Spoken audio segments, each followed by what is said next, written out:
अस्सलाम वालेकुम। आपको आज के प्रोग्राम में खुशामदीद कहते हैं। कल हमारी आज़ादी का जश्न है। 1947 में एक पाकिस्तान बना था।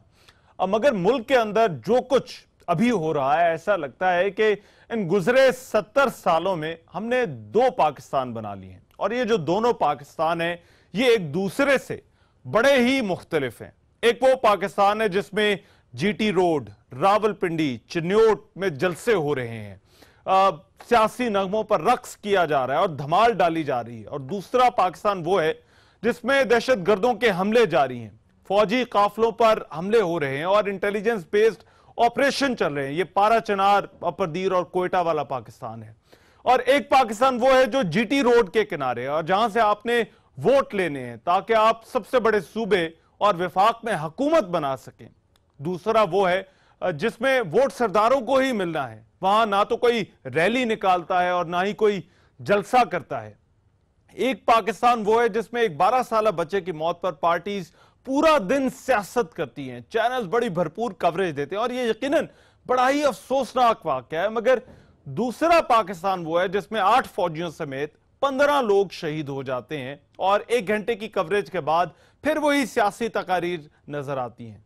एक पाकिस्तान वो है जहां अदालती फैसले के खिलाफ एक साबिक वजीर आजम 4 दिन की रैली निकालता है, करोड़ों रुपए खर्च होते हैं, सारे वज़राए आला जो उनकी पार्टी से ताल्लुक रखते हैं और वजीर दाखिला अपने कायद का इस्तकबाल बजाते खुद करते हैं।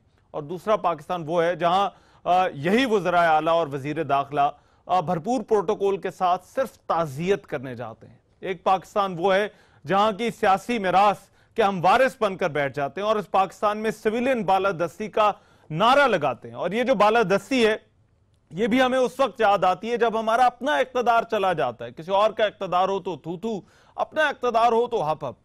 दूसरा पाकिस्तान वो है जिसका वारिस बनने को कोई तैयार नहीं। वहां पर यही फौजी जवान और मकामी लोग हैं जो कि कुर्बानियां दे रहे हैं। इस बात से कोई सरोकार नहीं कि वहां पर किसकी बालादस्ती है। एफटीआर जैसे कवानीन मौजूद हैं और वादा करके भी हम उन्हें आईने पाकिस्तान में शामिल नहीं करते। ये दो पाकिस्तान है, दो मुख्तलिफ पाकिस्तान। एक पाकिस्तान सियासतदानों का है जो लगता है सिर्फ जीटी रोड के किनारे है, और दूसरा पाकिस्तान वो है जो इन सियासतदानों के जलसे, रैलियां और नारे देख रहा है और जरूर सोच रहा है कि क्या उसकी परवाह करने वाला भी कोई है। बहरहाल, आप जिस पाकिस्तान में भी रहते हैं और ये प्रोग्राम देख रहे हैं, आपको जश्न आज़ादी मुबारक हो। आज के प्रोग्राम में हमें कोयटा में पेश आने वाले दहशतगर्दी के वाक़े, मियां नवाज शरीफ साहब की कल इख्तिताम पजीर होने वाली रैली और उनका आइंदा का लाएमल जिसका वो कल ऐलान करने वाले हैं, और तहरीक इंसाफ का जलसा जो कि अभी इस वक्त तहरीक इंसाफ और अवामी मुस्लिम लीग मिलकर जलसा कर रहे हैं, उस पर बात करें। एक बड़ा एस्टीम्ड पैनल मेरे साथ मौजूद है।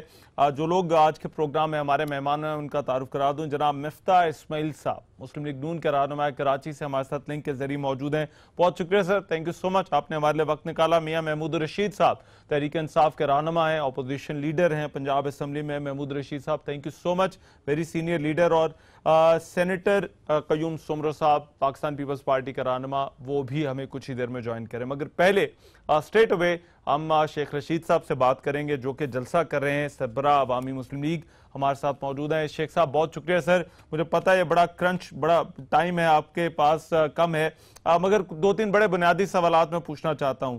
एक तो ये कि जलसा जो आज आप कर रहे हैं किस लिए कर रहे हैं और आपकी क्या तवक्कुआत क्या है इस जलसे से? देखिए, हम 13 तारीख को हमेशा जलसा करते हैं, पिछले काफी सालों से 13 की रात को जश्न आजादी का। इस मरतबा 70 साल जश्न आजादी चोरों, लुटेरों और डाकुओं से निजात के साथ मना रहे हैं। पिछले 3 घंटे से बारिश हुई है लेकिन एक तारीखी जलसा होगा, और जब बेशक सुबह क्यों नहीं होगी, इंशाअल्लाह ताला जलसा होगा। और आज बताएंगे नवाज शरीफ साहब को कि आपको क्यों निकाला गया, क्योंकि वही तासर दे रहे हैं कि जनाब अली को शायद मेरे साथ कोई ज्यादती हो गई है। आइन की अलमबरदारी और कानून की हाकमियत उन्होंने सोचा नहीं था कि इसका कभी उन्हें गुजरना पड़ेगा।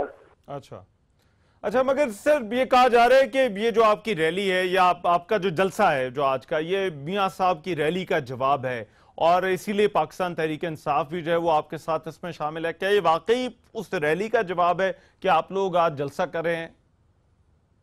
इसमें कोई शक नहीं है, इसमें कोई शक नहीं कि वो एक नाकाम रैली जो उन्होंने बनाई, और डेंगी वाले और रावलपिंडी कॉरपोरेशन और सीडीए और म्यूनिसिपल कॉरपोरेशन सबको मिला के भी हार्डली चंद हजार लोग थे उनके। और आज इसके जवाब में एक भरपूर मुजाहरा होगा और अल्लाह को मंजूर हुआ तो ये पाकिस्तान की तारीख बदलेगी कि बारिश में भी जलसा होगा और नवाज शरीफ को मैसेज जाएगा कि जज्बे वाले लोग ये होते हैं और लाए हुए लोग जो होते हैं वो थे जो उस दिन थे। आज के लोग खुद आएंगे, उन लोगों को लाया गया था। लाए हुए लोग जो होते हैं वो तितर बितर हो जाते हैं और इसमें सारी एरिया के पुलिस की सारा गिलगित बल्तिस्तान था। और अब ये अवाम होंगे और आप देखेंगे कि शाम को अवाम का समुंदर क्या होगा। और 12:01 पर हम इंशाल्लाह आतिशबाजी करेंगे। राइट, मगर शेख साहब कल मियां साहब प्रेस कॉन्फ्रेंस में मुस्तकबिल का जो लाहेमल है उनका उसका ऐलान करने वाले हैं, क्या मशवरा देंगे उन्हें सर आप? देखिए, उन्होंने जाना है फैसलाबाद मुल्तान, उनका पहले से तय। वो खराबी करने की सोच रहे हैं कि अगर मैं ना खेलूं तो कोई भी ना खेले। हुकूमत में भी वो खुद हैं, सूबे में भी खुद हैं, पुलिस उनको प्रोटोकॉल दे रही है, एम्बुलेंसेज चल रही हैं, साथ साथ एम्बुलेंस साथ है और बच्चा मर जाए तो उसके लिए कोई एम्बुलेंस नहीं है। तो ये अपनी जात के गिर्द हैं। ये वो सिर्फ हुकूम है जो अपने अंदर के लिए और अपनी सोच के लिए सोचता है, लेकिन इंशाल्लाह इनका दौर खत्म होगा और एक तारीखी कामयाबी से ये मुल्क हमकिनार होगा। राइट सर, बहुत शुक्रिया शेख साहब आपके वक्त का। मियां महमूद रशीद साहब, सर आपकी जमात आज इस जलसे में बड़ा भरपूर तरीके से शरीक है। मगर मैंने शुरू में जिक्र किया, मैंने कहा कोयटा जैसे वाकयात भी हो रहे हैं और हमारे मुल्क में जो और चीजें चल रही हैं, ये जो सियासी मंजरनामा है सर, किस तरह से देखते हैं? हमारी अपनी जो तरजीहात हैं और फिर कल जो मियां साहब अपने लाहेअमल का ऐलान करने वाले हैं, उस हवाले से भी मैं आपकी राय चाहता हूं। देखिए, मैं समझता हूँ कि मियां साहब तो अपनी बका की लड़ाई लड़ रहे हैं और वो इस तरह के हालात पैदा कर रहे हैं, तसादम की पॉलिसी पर अमल पैरा हैं और खुल्लम खुल्ला इस मुल्क के जो रियासती अदारे हैं उनको चैलेंज दे रहे हैं। सुप्रीम कोर्ट की तौहीन की जा रही है और 5 जजों को ललकारा जा रहा है, लोगों को उकसाया जा रहा है कि ये वो सुप्रीम कोर्ट के ऊपर हमलावर हो जाएं। तो मैं ये समझता हूँ ये किसी तौर पर भी उन्हें जेब नहीं देता। ख़ास तौर पे अगर उन्होंने अपनी यही टोन जो है ये बरकरार रखी और इसी अंदाज के साथ वो जारियत पर उतरे रहे और ये इस मुल्क की फ़ौज और इस मुल्क की अदलिया को इसी तरह तानो तशनी करते रहे तो फिर हालात जो है वो बिगड़ते चले जाएंगे। और खुदा न खास्ता अगर जिस जमहूरी सिस्टम को कोई नुकसान पहुँचता है तो उसकी जिम्मेदारी मियां नवाज शरीफ पर होगी। हमारी पार्टी ने बड़ी पेशेंस के साथ ये मुजाहरा किया। बहुत से लोगों का ख्याल था कि इनकी रैली के मुकाबले में हम भी फाते हैं और हमने एक साल तक जद्दोजहद करने के बाद नवाज शरीफ साहब को जो है वो एक्सपोज किया है और उसके बाद वो डिस्क्वालीफाई हुए हैं। हमें भी पेशावर से बड़ी एक अजीमुशान रैली निकालनी चाहिए, वो लाहौर तक आए, लेकिन हमारी लीडरशिप ने कहा कि इस तरह ये टकराव होगा, अनारकी पैदा होगी, महाजराई होगी। हमें सब्र के साथ, तहम्मुल के साथ जो है ना वो चलना होगा और सियासी बसीरत के साथ चलना होगा। लेकिन मियां नवाज शरीफ साहब बिल्कुल उनका जहन माऊफ हो गया है। उनके बड़े सीनियर तरीन रहनुमाओं ने, जिसमें चौधरी निसार पेश हैं, उन्होंने भी मशवरा दिया है कि अपने कई MNA से भी बात उन्होंने की है कि हम सबको मिल के मियां नवाज शरीफ साहब से बात करनी चाहिए कि आप हालात को पॉइंट ऑफ नो रिटर्न की तरफ ना ले जाएं। अच्छा। और इस तरह से हुकूमती रियासती अदारों के ऊपर इस तरह तनकीद न करें जिससे हालात जो है वो फिर किसी के काबू में भी रहेंगे और सब पछताएंगे। ठीक है, राइट। अच्छा मिफ्ता इस्माइल साहब, ये डूम्सडे सिनेरियो क्यों बनाया जा रहा है और ये कहा जा रहा है कि मियां साहब अब जिस डगर पर चल रहे हैं इसमें बड़ा नुकसान है? ये मैं एक तो इस पर आपकी राय चाहता हूँ, और ये जो फिर जो जारहाना रवैया है, क्या आपको नहीं लगता कि इससे रियासत का भी नुकसान हो सकता है? जी शुक्रिया रहमान। देखें, ये जब मियां साहब को सुप्रीम कोर्ट की बेंच ने इस बात पे डिस्क्वालीफाई कर दिया कि उन्होंने अपने बेटी की कंपनी से, जिससे वीज़ा था उनका, उससे तनख्वाह ना ली और वो ना ली तनख्वाह जो लेने वाले नहीं थे उसको डिक्लेयर नहीं करी, जब उस पर कर दिया मियां साहब को डिक्लेयर, तो मियां साहब ऑब्वियसली समझ रहे थे कि ये हमारे साथ कुछ नाइंसाफ़ी हुई है और लोगों का जो वोट था, जो एक एतबार था लोगों का नवाज शरीफ के ऊपर, उसके साथ कुछ ये बात सही नहीं। ज़ाहिर है हम सियासी लोग हैं तो हम लोगों में जाएंगे, हम लोगों में बात करेंगे। तो वो गए और वो लाहौर अपने घर गए इस्लामाबाद से। मियाँ साहब तो पहले डायरेक्ट जाने वाले थे, लेकिन फिर हम दो लोगों ने मशवरा दिया कि नहीं सर आप जीटी रोड से जाइए, और वो जीटी रोड से गए। अब एक अल्हम्दुलिल्लाह अवाम का एक समंदर नवाज शरीफ के साथ खड़ा हुआ था। जेहलुम का जलसा आपने देखा, गुजरात का देखा, गुजरांवाला का देखा, मुरीदके का देखा, नारोवाल में कितने लोग थे, दीना में, लाहौर में, शादरा में। अब मतलब एक अवाम का एक समंदर था अल्हम्दुलिल्लाह। और ये जो बातें करते हैं दूसरे लोग, जो छोटे छोटे जलसे करते हैं और जो ये बातें करते हैं, उनको ये जवाब दे दिया। वो इतने घबरा गए हैं कि खान साहब कह रहे हैं कि जो नवाज शरीफ को वोट दे रहा है या जो नवाज शरीफ के जलसे में आ रहा है वो बेवकूफ़ है।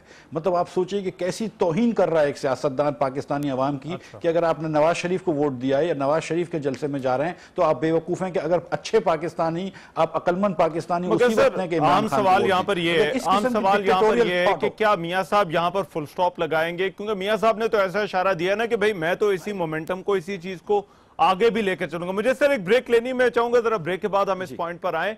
और कयूम सुमरो साहब भी हमारे साथ मौजूद हैं, पीपल्स पार्टी के रहनुमा, उनकी भी हम राय जानेंगे। इस ब्रेक के बाद हम वापस आ रहे हैं। ब्रेक के बाद प्रोग्राम में एक मरतबा फिर से खुशामदीद। हमारी आज की डिबेट, मियाँ साहब अब जबकि कल अपने लाहेअमल का ऐलान करने वाले हैं, क्या मुल्क जारहाना सियासत का मुतहम्मिल, रियासत जो है वो जारहाना सियासत की मुतहम्मिल हो सकती है? नहीं। डॉक्टर कयूम सुमरो साहब ने भी हमें ज्वाइन किया है। ब्रेक पर जाने से पहले कयूम सुमरो साहब, आपके सर क्या टेक है सियासी मंजरनामे पर? और मियाँ साहब ने जो अवामी अदालत लगाई है, क्या आपको लगता है कि मियाँ साहब का जो है वो मिशन जीटी रोड जो था वो कामयाब रहा है? बिस्मिल्लाहिर्रहमानिर्रहीम। देखें, मैं समझ रहा हूं कि मियां साहब के ऊपर तमाम जी कयूम सुमरो साहब आवाज आ रही है? अच्छा, मेरा ख्याल है कयूम सुमरो साहब की तरफ जाएंगे, मगर मैं मिफ्ता इस्माइल साहब, मैं आपकी तरफ सर वापस आता हूं। ये जिस तरह से जारहाना रवैया रखा गया है और ये सवाल उठाया जा रहा था कि क्या मियाँ साहब और उनके वोटर की तौहीन हुई है या फिर जो है वो अदालतों की तौहीन की गई है, तो ये सर जो बातें हुई हैं उस पर एक बहुत बड़ा क्वेश्चन मार्क है। इसको मुस्लिम लीग नून किस तरह से देखती है, जो फैसले के हवाले से, जो अदालत के हवाले से बातें की गई? देखिए, अदालत का जो फैसला आया था वो हमने तस्लीम किया और 15 मिनट के अंदर अंदर हमने उस फैसले के ऊपर उसकी तकमील करी। और मियाँ नवाज शरीफ ने इससे पहले कि डिस्क्वालिफिकेशन नोटिफिकेशन आए, उन्होंने इस्तीफ़ा दे दिया। मियाँ साहब वहाँ पे रहे। 2-3 दिन के अंदर हमने एक नए वज़ीर आज़म को इंतखाब करवाया और नया वज़ीर आज़म को लगा दिया, नई काबीना बना दी और हुकूमत को के अंदर कोई वैक्यूम नहीं आने दिया। तो सुप्रीम कोर्ट के फैसले के ऊपर मनोहन अमल हुआ है। हम ज़ाहिर है उसके रिव्यू की हमारे पास एक कॉन्स्टिट्यूशनल इजाज़त है, हमको हमारा हक है, तो हम रिव्यू की ऑब्वियसली पिटिशन देंगे, लेकिन हमने अमल किया है। लेकिन हमको उस फैसले को से खुश होने की जरूरत नहीं है। कोई हमको नहीं मजबूर करता। इसमें बड़ी इनहेरेंट प्रॉब्लम है फैसला सही था। इसमें बड़ी इनहेरेंट प्रॉब्लम है, वो ये है कि एग्जेक्टिव जो कि इंतजामिया है, जिसकी नुमाइंदगी मिनिस्टर्स कर रहे हैं, वो सारे के सारे मिनिस्टर्स जो हैं वो इस रैली में शरीक है। एक ऐसी रैली है जहां पर मियाँ साहब बात करते हैं अदालती फैसले के हवाले से और शेम के जो है वो नारे लगते हैं। तो आपको नहीं लगता कि ये इदारों का जो तसादुम है ये इन्हीं जलसों से शुरू हो रहा है और ये चीजें आगे उसी तरफ जाएंगी? नहीं, देखिए बिल्कुल हम इदारों का तसादुम नहीं चाहते, बिल्कुल नहीं चाहते। और जो फैसला सुप्रीम कोर्ट का आया था वो एग्जीक्यूटिव के ऊपर जो फ़र्ज था कि उसके ऊपर तकमील की जाए, उसके ऊपर अमल दरामद किया जाए, वो 1 मिनट के अंदर अमल दरामद हुआ है। लेकिन ये किसी का भी, मेरा, आपका, तमाम लोगों का ये आईनी हक है कि हम फेयर क्रिटिसिज्म कर सकें, हम फेयर कॉमेंट कर सकें और हम उस पर कह सकें कि हम इस फैसले के साथ नहीं रखते, हम एग्री नहीं करते। मिसाल के तौर पर जब भुट्टो साहब को फांसी दी गई थी तो वो फैसला जो है वो आज नहीं मानते। वो जज साहब खुद टीवी पे आए थे और उन्होंने माफी मांगी। मिसाल के तौर पर जनरल जिया साहब मार्शल लॉ लेके आए तो वो फैसला सुप्रीम कोर्ट ने तो उनके हक में दिया था, लेकिन पाकिस्तानी कौम या तारीख जो है वो है। मिसाल के तौर पे यही मैं आपको मिसाल मार्शल लॉ की दे सकता हूं। आई गेट योर पॉइंट के आप ये कह रहे हैं कि फेयर कमेंट। अच्छा, कयूम सुमरो साहब अब जरा फिर लाइन पर आ गए हैं, मैं उन्हें टाइम देना चाहता हूं। जी कयूम सुमरो साहब। जी, मैं आपसे यही बात कर रहा था। मैंने कहा बहुत सारे जो है आजमाइशें अभी मियां नवाज शरीफ साहब के ऊपर।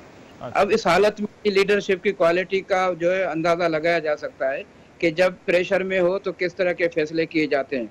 माजी में भी एक मिसाल है, जब प्रेसिडेंट जरदारी साहब ने 5 साल के पूरे कैरियर में बहुत सारे प्रेशर सामने थे, लेकिन जिस तरह पूरी दुनिया इस बात की जो है मुतारिफ है कि उन्होंने प्रेशर में रहते हुए अच्छे फैसले किए। और अपनी एक तारीख बनाकर उन्होंने 5 साल जो है एक अवामी दौर को जो है अपना 5 साल पूरा करने का मौका फराहम किया। तो इस वक्त मियाँ साहब जो बातें कर रहे हैं जिस अंदाज में, मुझे लग रहा है कि मियाँ साहब सिर्फ अगर प्राइम मिनिस्टरशिप उनकी गई अपनी जात के अलावा, हालांकि गवर्नमेंट उनकी है मरकज में भी पंजाब में भी, लेकिन वो नहीं समझ पा रहे हैं शायद ये मेरी गवर्नमेंट है, बस वो ये समझ रहे हैं जहनी तौर पे कि जी मुझे निकाला गया है।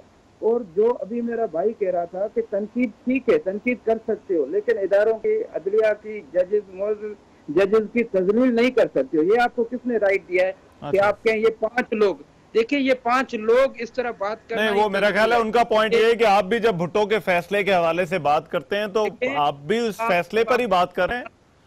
रहमान भाई, भुट्टो साहब का केस और था, आप जब उसे अदालती कत्ल करार देते हैं तो भुट्टो साहब को पनामा लीक्स पे नहीं हटाया गया था, भुट्टो साहब को जो है वो इतने बिलियन डॉलर्स जो ऑफशोर कंपनी पे नहीं हटाया गया था। भुट्टो साहब का एक जुडिशल मर्डर है जो खुद जजेस ने तस्लीम किया कि एक आलमी साजिश के तहत उस बड़े लीडर को जो है वो उन्होंने जिस तरह वो जो अदालत के फैसले के सामने उसको शहीद करार दिया गया। अब कहाँ भुट्टो साहब की बात, कहाँ नवाज शरीफ साहब की बात? आपका ये कहना है कंपैरिजन नहीं बनता। अब जरा 1 मिनट मुझे दे, मैं जरा मियां महमूद रशीद साहब से भी इसी इशू पे उनकी भी राय ले लूं। मियां साहब, क्या मियां नवाज शरीफ की और उनके वोटर की बेइज्जती हुई है या मियां साहब ने अदालतों की बेइज्जती की है? देखिए, मैं ये समझता हूँ इसमें कोई बेइज्जती वाली बात नहीं है। जब हम आइन की बालादस्ती की बात करते हैं, रूल ऑफ लॉ की बात करते हैं, तो फिर मैं ये समझता हूँ जी कि ये कोई रूल ऑफ लॉ नहीं है कि ताकतवर के खिलाफ सुप्रीम कोर्ट फैसला दे दे और वो उसके ऊपर इतना सर जो है ना आसमान के ऊपर उठा ले, आसमान पे सर उठा के वो दहाड़े मारना शुरू हो जाए। और अगर आम आदमी के पूरे मुल्क के अंदर सुप्रीम कोर्ट के फैसले हों और एग्जेक्टिव उसके ऊपर अमल दरामद करे, लोग जेलों में जाएं, लोगों को जो फांसी की सजाएं हों, उसके ऊपर तो हम खामोश रहें। लेकिन एक दूसरी बात यह है कि अभी इस्माइल साहब कह रहे थे कि जी वो ये अपने बेटे से तनख्वाह नहीं लेने के ऊपर ये हो गया। भाई दर्जन भर केसेस है, पूरा 1 साल जो तमाशा पूरी कौम ने सुना है ऑन एयर और जो देखा है, वो ये तो अरबों रुपए के जो करप्शन के पैसे हैं, परजरी है, फोर्जरी है, झूठ बोलना है, कंसीलमेंट ऑफ फैक्ट्स है। साहब उन सब चीजों पे तो अभी रेफरेंस गए हैं ना। आई थिंक मैं मिफ्ता इस्माइल की बात से एग्री करूंगा, लेकिन ये कह दे रेफरेंस गए, फैसला जो हुआ है वो तो इस मिस डिक्लेरेशन पर हुआ है ना। फैसला जो इस मिस डिक्लेरेशन के ऊपर अगर ये कॉन्स्टिट्यूशन के अंदर मौजूद है तो मैं कहता हूं उसमें अगर एक शोशा जेर जबर का भाई फर्क है कि वो जज इतने अहमक तो नहीं है, वो जो जज जो बैठे हुए हैं, और ये कंसेंसस के साथ ये यूनानिमस डिसीजन है 5 जजों का। अच्छा ठीक है, राइट। मुझे एक ब्रेक लेने में, मैं ब्रेक के बाद जो राइट मियां साहब, मैं ब्रेक के बाद वापस आता हूं, बट मैं ये सवाल अपने पैनल के सामने जरूर रखूंगा कि आगे जो है वो चीजें, ये जो कहा जा रहा है कि ये तासुर दिया जा रहा है कि बड़ी खतरनाक हो जानी, बड़ी सूरत हाल खराब हो जाएगी, क्योंकि तारुल कादरी साहब का भी धरना है और फिर जो है वो N120 का इलेक्शन और फिर मियां साहब की जो आने वाली सियासत है, उस हवाले से भी मियां साहब ने एक वोट ऑफ कॉन्फिडेंस लिया अपने वोटर से कि अगर वो कुछ फैसला करें तो वोटर जो है वो उनका साथ देंगे या नहीं। मैं चाहता हूं ये आगे की जो सूरत हाल है इस पर हम बात करें, इस ब्रेक के बाद वापस आ रहे हैं। ब्रेक के बाद प्रोग्राम में एक मरतबा फिर से खुशामदीद। हमारी आज की डिबेट, क्या रियासत इस जारहाना सियासत की मुतहम्मिल हो सकती है जो इस वक्त शुरू हो गई, और मियां साहब ऐसे में कल जो है वो बड़ा अहम ऐलान करने वाले अपने मुस्तकबिल का जो उनकी स्ट्रैटेजी होगी उस हवाले से। मियां महमूद रशीद साहब, ब्रेक पर जाने से पहले आपसे बात हो रही थी, तहरीके इंसाफ जो है वो भी अब जाहिर बात है इंतखाबी सियासत करनी है, मगर एक और बड़ी अहम डेवलपमेंट है लाहौर के हवाले से। तारुल कादरी साहब का जो धरना है वो मॉडल टाउन के शोहदा के बारे में, क्या तहरीक इंसाफ सपोर्ट देगी तारुल कादरी साहब को जो उनका मुतालबा है, या इस धरने में?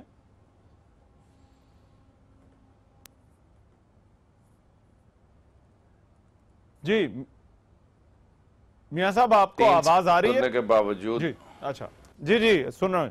मुझे मैं ये अर्ज कर रहा हूं पार्टी के साथ कि 14-15 पाकिस्तानी 3 साल पहले जिन्हें दिन दिहाड़े उनको कत्ल किया था और उनके कत्ल का अब तक ना पकड़ा गया, ना ट्रायल हुआ, ना उसे सजा हुई, तो एक जुल्म की बहुत लंबी दास्तान है। उसके खिलाफ इन्होंने एक रुकनी कमीशन बनाया था जो इनकी तजवीज पे तो नहीं बना था, हुकूमत ने खुद बनाया था। वो बाकर नजवी साहब जो है हाई कोर्ट के जज थे, उन्होंने उस कमीशन की रिपोर्ट भी गवर्नमेंट को दी, लेकिन गवर्नमेंट ने उस कमीशन की रिपोर्ट को दबा लिया। आज 3 साल हो गए हैं, वो उसको भी पब्लिक नहीं कर रहे। तो हमने तो ऐलान किया है कि ये जो तारुल कादरी साहब के कारकुन पाकिस्तानी थे, और इन पाकिस्तानियों को 70 साल तारीख में कभी ये नहीं हुआ कि खवातीन समेत इस तरह दिन दहाड़े गोलियों से कत्ल कर दिया गया हो, उन्हें शहीद कर दिया गया हो। हम उनके साथ खड़े हैं उन्हें इंसाफ दिलाने के लिए। पीटीआई इखलाकी तौर पर भी, और अगर वो किसी जगह हमें तलब करेंगे तो भी, उनके जलसों वगैरह में तो हम लोग जा रहे हैं। हम उनके साथ खड़े हैं ताकि उन्हें इंसाफ मिल सके। ठीक, अच्छा, राइट। मैं कयूम सुमरो साहब आपकी तरफ आता हूँ। पीपल्स पार्टी मियां साहब का साथ देगी, क्योंकि ये बातें अब इसी तरह की हो रही हैं कि कौन किसका साथ देगा। तो पीपल्स पार्टी से साथ मांगा गया है। मियां साहब ने मिसाक जमहूरियत का भी हवाला दिया। अलबत्ता बिलावल साहब ने कुछ बात की, उन्होंने कहा मियां साहब को अब याद है। मगर पार्टी क्या सोच सकती है कि मियां साहब अगर ऐसी किसी सूरत हाल में आपसे आपका साथ मांगते हैं, कहते हैं कि हाँ मेरे साथ चलें, ये जो इस तरह की चीजें हैं जो सियासी कल्चर के हवाले से, तो आप इस पर गौर कर सकते हैं?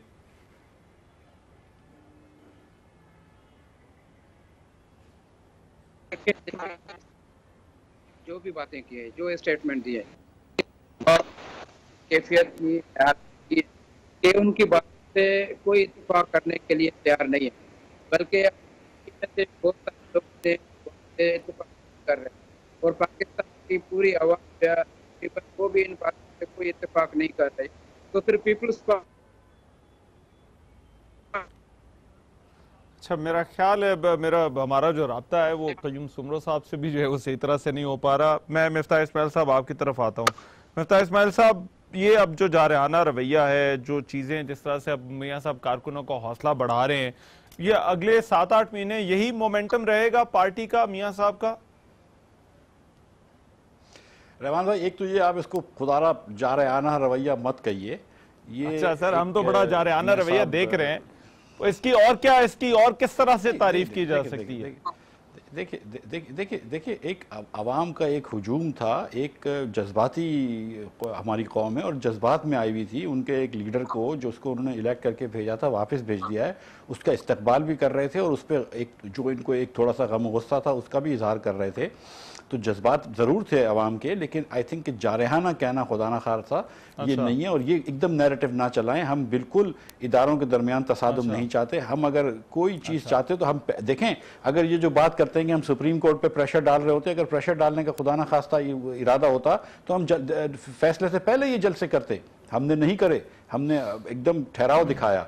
उसके बाद हमने यहाँ पर भी कोई ऐसी बात नहीं करी है, लेकिन बिल्कुल फेयर कमेंट की जो है वो हमारा हक है। हम इस फैसले को हमने उसके ऊपर तकमील करी है, हमने उसके ऊपर उसको इम्प्लीमेंट करा है, लेकिन हम उस फैसले में का जो हौसला बढ़ाने के लिए बड़ा जरूरी होता है कि पता हो कि भाई ये रैली किसके खिलाफ है, किस हवाले से है। अभी तक बड़ी कंफ्यूजन है आप लोगों के बयानी में। आपके वर्कर से भी पूछा जाए तो उससे नहीं मालूम ये रैली किसके खिलाफ है, अदलिया के खिलाफ है, किसी और के खिलाफ? देखिए मैं आपको बताऊं, दो तीन बातें खत्म हो गई। 2-3 बातें थी, रोज एक आया दिन बात करते थे कि 40 MNA टूट रहे हैं और पता नहीं 35 MNA टूट रहे हैं और यहाँ ये होने वाला है, वहाँ होने वाला है। नवाज शरीफ की पॉपुलैरिटी डाउन हो गई है। अब नवाज शरीफ की आज ये नवाज शरीफ साहब जब गए हैं तो जेलों से ही पता चल गया था, लेकिन लाहौर में आके तो खैर बहुत ज्यादा पता चल गया कि कोई MNA नहीं छोड़ के जा रहा है। आज भी नवाज शरीफ की तस्वीर लगाते हैं अपने नाम के साथ तो इलेक्शन जीत सकते हैं हम, एक। और दूसरा ये कि पार्टी नवाज शरीफ की है, इस पे कोई दो राय नहीं है, ये बात खत्म। अगर आपको लगता है कि ये जो रैली में जो जोशो खरोश है वो इतना था कि कोई मतलब किसी जिसको पैगाम देना उस पर कोई हैबत तारी हो? भाई पैगाम किसी को नहीं देना है, हम अपने लोगों में जाके बैठ। अगर आप सियासी आदमी को सियासत से रोकेंगे तो फिर किस तरह काम चलेगा? आप जब खान साहब 126 दिन का धरना करके चीन के सदर को रोक सकते हैं पाकिस्तान